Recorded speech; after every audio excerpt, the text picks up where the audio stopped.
It was just another Tuesday morning. My 14-year-old daughter Emily was walking down the sidewalk with her backpack on, earbuds in, heading to school like she always did. Same route, same time, same quiet neighborhood. But this morning, something was off. A black SUV rolled up next to her and came to a sudden stop. Two men jumped out wearing tactical vests with "Neighborhood Safety Patrol" printed in bold letters. One of them shouted, "Stop right there, you're trespassing." Emily froze. She pulled out one earbud and said, "What? I'm just walking to school." The older man, mid-40s, buzz cut, sunglasses on even though it was cloudy, snapped back, "This sidewalk is private property. You don't belong here." He grabbed her by the arm. Emily tried to pull away, scared out of her mind. "Let go of me. You're not real cops." That's when the second man, shorter, bulkier, flashed a fake badge and said, "We're authorized by the HOA. You're resisting. That's a crime." And before she could even call me, they threw her school bag on the ground and told her to sit on the curb and wait for the HOA supervisor. A neighbor across the street yelled, "Hey, what are you doing to that girl?" But the taller guy turned and barked, "Mind your business. This is HOA matter." Emily was trembling. She didn't understand what was happening. She hadn't done anything wrong. But those men, they acted like they owned the world. And me? I was just stepping out of my house, coffee in hand, when I saw her bag lying in the street. I didn't know it yet. But my daughter had just been arrested by fake HOA cops, and they had no idea whose daughter she really was. I walked toward the scene slowly at first, confused, thinking maybe there'd been some sort of accident. But then I saw Emily, sitting on the curb, her face pale, eyes wide with panic. One man stood over her like some kind of self-declared authority figure, arms crossed, jaw tight. The other was pacing, talking into a walkie-talkie like he was part of a SWAT team. "What the hell is going on here?" I asked, voice firm but steady. The tall one turned around. "Sir, step back. This doesn't concern you." Wrong move. "That's my daughter," I said, locking eyes with him. "And unless you're real law enforcement, you just made a serious mistake." He didn't flinch. Instead, he pointed at my driveway. "She was trespassing on HOA-managed property. We have the right to detain." I looked down at the patch of sidewalk she had apparently trespassed on. Public sidewalk. County maintained. I knew this because I've personally reviewed the zoning maps during HOA disputes. "And you are?" I asked, folding my arms. He pulled out a badge again. Plastic. Looked like it came from a costume store. "Officer Tate, Neighborhood Security Task Force, appointed under HOA Code 4.3. Emily looked up at me, eyes pleading. "Dad, I didn't do anything." "I know," I said calmly, not taking my eyes off the guy. "Let her go. Right now." The shorter one stepped forward. "You're interfering with a private investigation, sir. Unless you want to be detained too, I suggest." That's when I pulled out my wallet. Didn't need to raise my voice, didn't need to say much. Just showed the badge, State of Redacted Attorney General. Everything changed in that second. Both men froze. The taller one's mouth actually dropped a little. The shorter one took a step back. "No one touches my daughter," I said. "And if either of you move before the real cops get here, I'll make sure your next stop is county jail. Under actual charges." Emily's hands were shaking. The neighbor from earlier had started recording everything from across the street. The so-called officers stood still. No words. No excuses. They didn't know they'd just tried to arrest the Attorney General's daughter. And this was far from over. I knelt beside Emily and helped her up. Her knees were scraped, her backpack tossed a few feet away. She clung to me like she hadn't in years. I could feel her heart pounding through her hoodie. "I was so scared," she whispered. "I know," I said quietly, "but they're not going to touch you again." The neighbor recording finally stepped closer. "I got the whole thing. They grabbed her, no warning. Started yelling about rules nobody's ever heard of." I nodded. Please keep that footage. The police will need it. Meanwhile, the fake officers were still standing stiff, like mannequins who just realized they'd come to life in the wrong world. The taller one, Tate, finally tried to recover. This is all just a misunderstanding, he muttered. We thought she was someone else. I turned to him slowly. A child walking to school. You thought that was a threat? He looked, way. Sirens wailed in the distance, real ones this time. My call to the local precinct had been brief and very direct. I knew which dispatchers to call. I also knew which officers took impersonation seriously. 2 patrol cars pulled up, and 4 uniformed officers stepped out. They took one look at the scene. My daughter still shaking, me in a suit holding an AG badge, 2 guys in fake gear, and they moved fast. Hands where we can see them, one officer ordered. The fake HOA cops didn't resist. They were cuffed, right there on the sidewalk. One of them tried to say, we were just enforcing HOA guidelines, but the cop didn't even let him finish. Impersonating an officer. Unlawful detainment of a minor. Possible assault charges, you boys are done. Emily watched as they were loaded into the back of the cruisers. She didn't speak, just stared, processing. And then, from the other side of the street, a voice cut through. You're making a big mistake. A woman in a robe and slippers stormed out of a house. They were doing what I told them to. That girl walks on private land every day. She's breaking HOA rules. She looked about 60, tightly curled gray hair, phone in one hand, HOA clipboard in the other. Her name was Barbara, but every neighbor called her exactly what she looked like. Karen. And this Karen had no idea. She was about to make everything even worse for herself. Karen stomped across the street like she owned it, face twisted in some mixture of anger and fake authority. She pointed straight at Emily. She walks past my roses every morning like she lives here. I told the safety team to handle it, and now you're arresting them? One of the officers calmly stepped in front of her. Ma'am, please lower your voice. I am the president of this HOA, she snapped, waving her clipboard like it was some royal decree. And I gave them permission. You should be thanking them. I stepped forward before this circus could go any further. Let me make something very clear, I said, voice low, calm, but cutting. There is no such thing as HOA police. You do not have authority to detain a minor, and you just instructed 2 men to impersonate officers and unlawfully restrain my daughter. That's criminal conspiracy. Her eyes flicked to my badge. For a second, her mouth opened, then shut again. She blinked. Wait, you're a lawyer or something? I'm the Attorney General. I took a slow step closer. Of this state. Dead silence. Even the officers paused for a breath. Karen's face went pale. I didn't know. I mean, we just thought she looked suspicious. There's been reports of... Stop, I said. You're digging a deeper hole with every word. The officer nearest her turned to me. Would you like to press charges? I didn't answer right away. Emily was watching me closely. So was the neighbor, still recording. Karen looked like she was trying to disappear into the sidewalk. Her power, her arrogance, gone in an instant. I want a full investigation, I said finally. From impersonation, to harassment, to conspiracy, to detain a minor. Karen started shaking. Please, this is a misunderstanding. I was just trying to protect the neighborhood. You don't protect neighborhoods by terrorizing children, I replied. And if you think the law bends because of a title on a clipboard, you've clearly never read the law at all. She reached out, almost desperate. We don't need to involve the media. Too late. Across the street, another neighbor had started filming. A third was already on the phone. Karen didn't know it yet, but this wasn't going to stay in the neighborhood.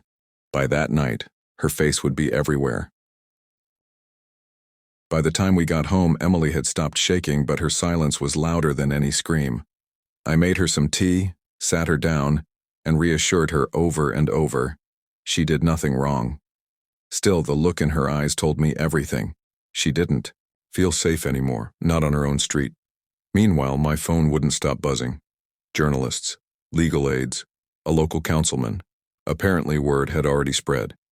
Someone had posted the video online, the exact moment Karen shouted about her roses and HOA power, while my badge flashed under the sun. It had gone viral in less than an hour. The next morning, I received an email from the governor's office. Saw the footage, absolutely insane.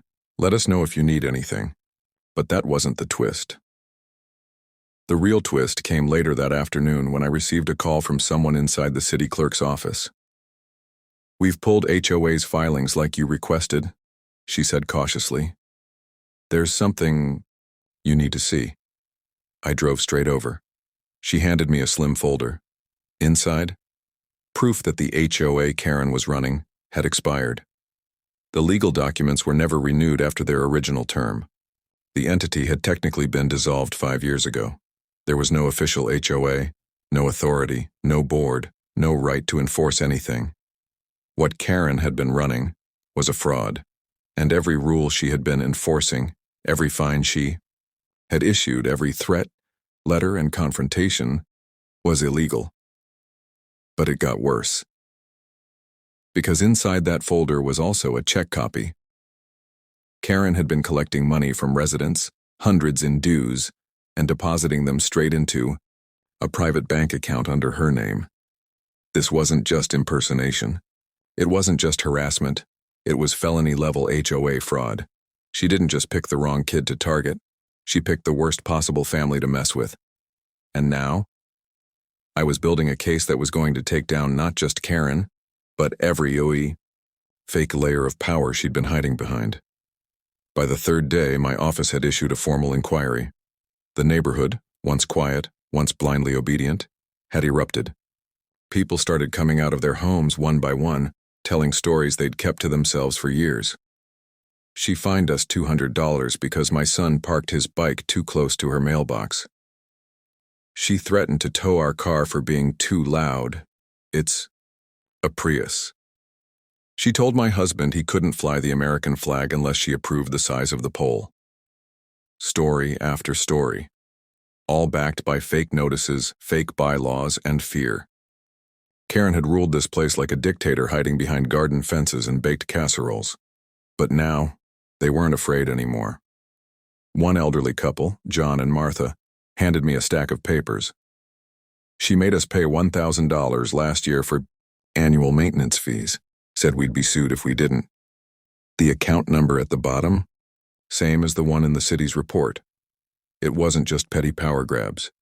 Karen had created a full-blown criminal operation, dressing it up in lawn signs and block emails. And she'd weaponized 2 unstable men to enforce it, until they messed with the wrong girl. The arrests had already gone public. The HOA fraud was being investigated at the state level, but what came next, and even I didn't see coming.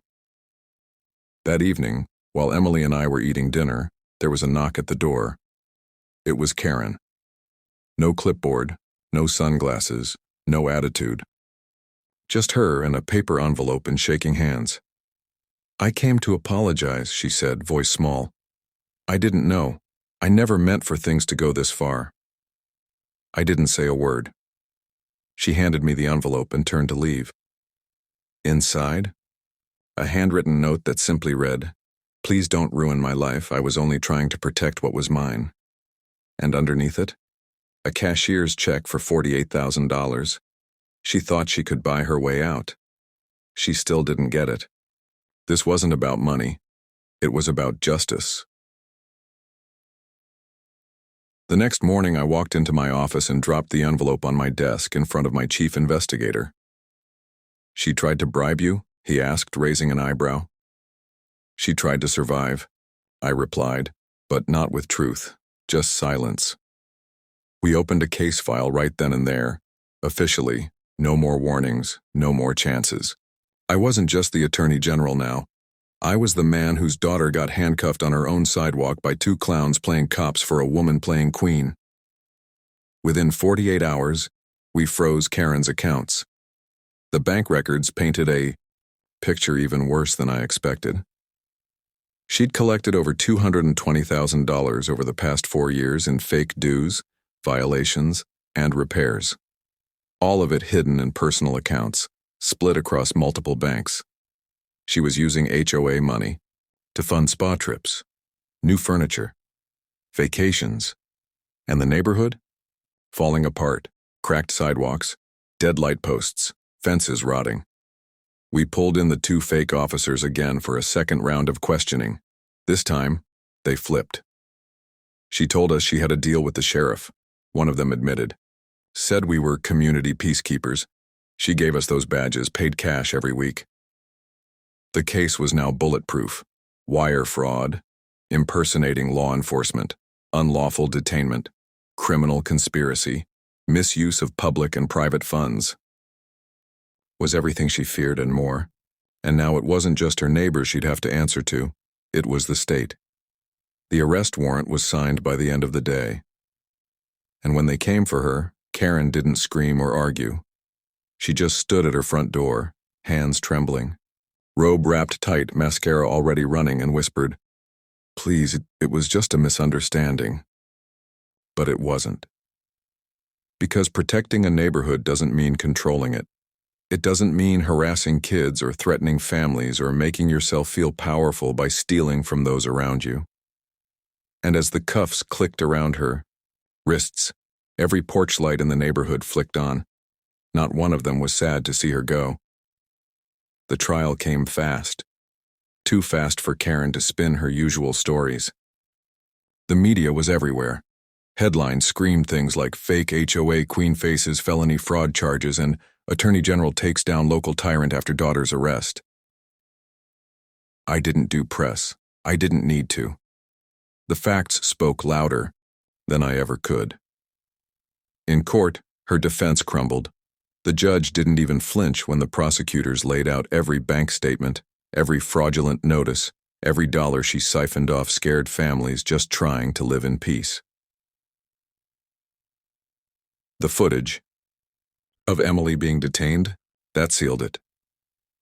The jury didn't take long. Guilty. On all counts.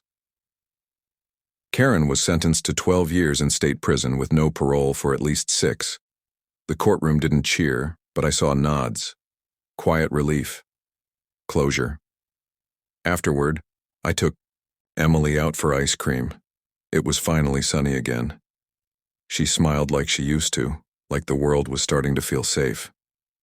"Dad," she said, licking her cone, "you really are the good guy." I smiled.